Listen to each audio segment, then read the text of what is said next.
Jalen Brunson, the 36th captain in Knicks history. Not since Lance Thomas in 2018-2019 have the Knicks had a captain, which really makes you realize how far the organization has come. And I just love this move so much. It's obviously well-deserved from a talent perspective. Brunson, an all-star, all-NBA this past year. Great numbers, led the Knicks to back-to-back second-round appearances. But as we know, being the best player doesn't always make you the best leader. I can think of a few players who might be like the best or the second best guys on the team, but I don't know if I'd call them great leaders. I'm not going to name names right now, but like they're guys, you could probably think of them as well.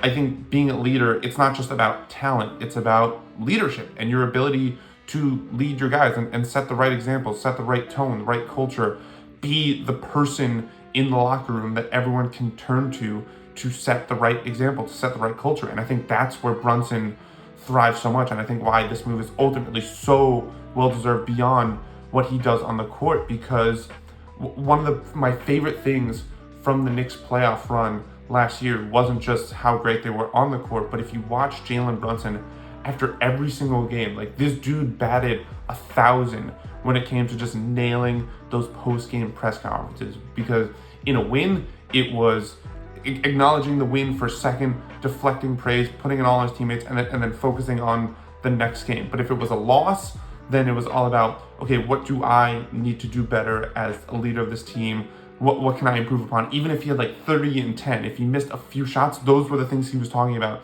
in the post-game presser. If he had a few turnovers, that was the stuff he was talking about afterwards. In a win, it was about the we. In a loss, it was about I. Deflect the praise, absorb the criticism. It was amazing to see him just always say the right thing. And I think that's what makes a great leader, is someone who sets that great example of how it's about everyone, it's about the collective, and it's ultimately about the greater goal. And it's always about what can I improve upon. No matter how great I might play, there's always stuff you can get better at, and Brunson always harped on that. Now, do we think this changes, a lot within the Knicks organization, within the Knicks locker room on a day-to-day basis, both on and off the court? I don't really think so, just because I imagine everyone within the Knicks already viewed Brunson as that person unofficially.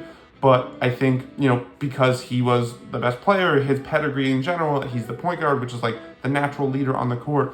But I do think from an outsider's perspective, there's something really special about the Knicks stamping this and making it official, because it's one thing to get praise and admiration from outsiders, whether it's the fans, whether it's the media, the all-stars, the all-NBA stuff. But I think there's something really special about your team officially coming out with a press release and all the posts saying, hey, this guy is our leader, this guy is our captain, we want him leading the ship. And again, it's not just about what Brunson brings to the court, even though that can't be understated, because it is truly amazing everything he does on the court, but it's the pedigree, it's the leadership, it's the way he just goes about everything on a day-to-day basis, on the court and off the court. And I think that's just what's going to make him such a great captain. And it's so special to see all that be rewarded in what is truly a special way for Brunson and the organization. And it's so beautiful to see, and just